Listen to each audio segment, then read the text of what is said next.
Well, it looks like the landscape of the NBA has really changed. The trade deadline is officially over, and there have been a million trades, it feels as though, in, all the way starting with the Kyrie Irving trade. And now another big fish has landed with a new team with Kevin Durant. Kevin Durant has now gone to the Phoenix Suns to form a new super team in the desert with Devin Booker, Chris Paul, and DeAndre Ayton. The Suns might be loaded on the top, but I know their bench is a little bit weak. But hey, you got to go for Kevin Durant. And that is why they are the first of several winners from this trade deadline. So the Phoenix Suns decided, hey, we got a new owner. The new owner goes, I know I got introduced today, so at midnight, let's strike big. What happens? He gets Kevin Durant for four first round picks, Jay Crowder, Cam Johnson, Mikal Bridges. They end up flipping Jay Crowder, the Brooklyn Nets, for to the Bucks. But the Suns went all in. They had to. It's a great trade for them, even though people want to say the lack of depth, what's going to happen with defense. At the end of the day, it's Kevin Durant. You got to go for the trade. You just have to. He's one of the top 15, top 20 players of all time, elite scorer even at this age. One issue could be health. Same goes for Chris Paul, and Devin Booker's been dealing with injuries. But the Suns are a really good team, and you could say they should have stayed pat. Everyone's coming back healthy. They could, make another run. They've been improving ever since, they've gotten their players back. But once again, it's Kevin Durant. You got to make the deal. That's why, to me, they're the biggest winner of this trade deadline. At least in my eyes, I feel as though a lot of people would definitely agree. The second winner, some might say the Los Angeles Lakers, but I don't think it's the Lakers. I think it's Rob Pelinka. Why do I say that? Well, because 2 weeks ago, Rob Pelinka was looking like the biggest doofus in the NBA. He was a terrible GM. No one liked him. People made jokes that the only reason why he's in LA is because he was Kobe's agent. All this stuff. LeBron probably wanted him out. Everything was going downhill. And in the last 2 days, Rob Pelinka has pulled off some really good moves. It started off with the Rui Hachimura trade last week. But hey, it's Rui Hachimura. Good pickup. He might be good. Now, he was able to move the Russell Westbrook contract once and for all, got D'Angelo Russell, Malik Beasley, Jared Vanderbilt, and only gave up one of those first round picks that were so coveted around the NBA. Rob Pelinka did a great job. He moved Thomas Bryant, but then was able to flip Patrick Beverly for Mo Bamba. Now, I might not be the biggest Mo Bamba fan, but he's a young center that could kind of stretch the floor, and he's very long, and he could be very good defensively if given the opportunity. Potentially, at least. Patrick Beverly was not working out. Yes, you could say, oh, well, who's going to guard? Patrick Beverly was probably their best defensive guard. Patrick Beverly is not a good defensive guard, at least anymore. I don't think he might have been ever. He's just scrappy. He's what they call a dog. But no, Patrick Beverly flipping him, good job. Flipping the Russell Westbrook contract and only giving up one of those first round picks and it's top four protected. Rob Pelinka definitely saved his, not, I wouldn't say necessarily saved his job, but definitely saved his reputation.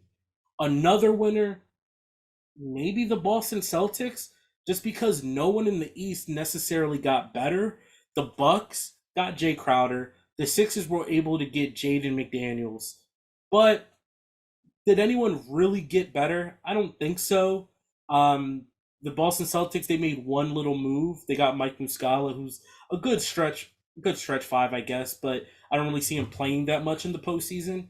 But at the same time, Boston has shown that they are the cream of the crop of the Eastern Conference. Jason Tatum and Jaylen Brown are a dynamic duo. Unfortunately, Jaylen Brown did get hurt with a facial injury and he's out for a little bit. But hey, I still think they're one of the biggest winners just because nobody in their conference really did anything that's going to scare them. So I think those are the top three winners. Now let's get to the losing side of things. Losers. The Brooklyn Nets, sad to say, they lost Kevin Durant, they lost Kyrie, they've lost everybody. Now they're down to Mikal Bridges and Ben Simmons? Question mark, because who knows what's going on with Ben Simmons? Who knows if he's even an NBA player anymore at this point? They lost everything. They did get first round picks back from the Phoenix Suns, but those first round picks might not really mean anything in the long run because of Devin Booker and his age. So if the Suns were able to keep Devin Booker, and who knows how Durant is going to progress along, the older he gets. So who knows? But they don't have their own first round picks. The Rockets pretty much own all of them for the next decade or so. Um, yeah, it's just not looking good for Brooklyn. You could put the Rockets in that winner category as well, just because they own the Nets' future for the most part. It's kind of a redundant thing for the Nets. It happened with the KG and Paul Pierce trade, where they lost all their first round picks and gave the Celtics a future, and it looks like the Houston Rockets are going to have a future because of the Brooklyn Nets. Another loser, the Memphis Grizzlies. They look like a young upstart. John Moran had the famous quote now of "We're good out west." I don't think they're good anymore out west because there's Phoenix, Dallas did their thing. They can't beat Golden State. They can't beat Denver. I don't think they can beat the Clippers. It is not looking good for the Grizzlies. They just don't look like they're going to be able to compete with the rest of the West. They didn't really make any moves. Um, they were in on OG and Anunoby, but they weren't able to get him. The only piece they got was Luke Kennard, who's a really good shooter. Don't get me wrong, but man, if they were able to upgrade from Dylan Brooks to OG and Anunoby, that would have been a big move. But unfortunately, they weren't able to do it. And then the last loser, the Miami Heat. Another year of striking out. They wanted to move Kyle Lowry, weren't able to do it. They wanted to get Donovan Mitchell in the offseason, couldn't do it.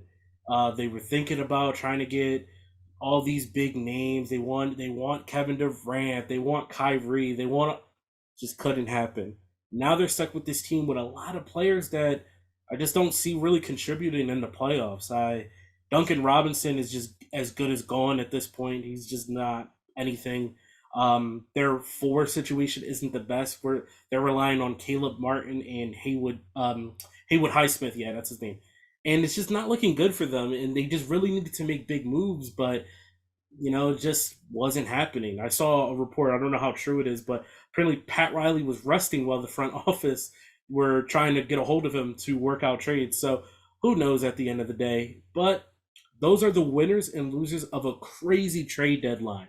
So many moves happened. Who knows what's going to even happen in the offseason with Kyrie Irving potentially being a free agent, but we'll hold off on that. The Phoenix Suns made the biggest move. The Dallas Mavericks made a huge move. A lot of teams made moves, including the Clippers. The Raptors stayed packed, which surprised a lot of people. The Lakers made moves. The Bucks made a little bit of a move. So a lot of moving parts here in the NBA. The NBA landscape has definitely changed.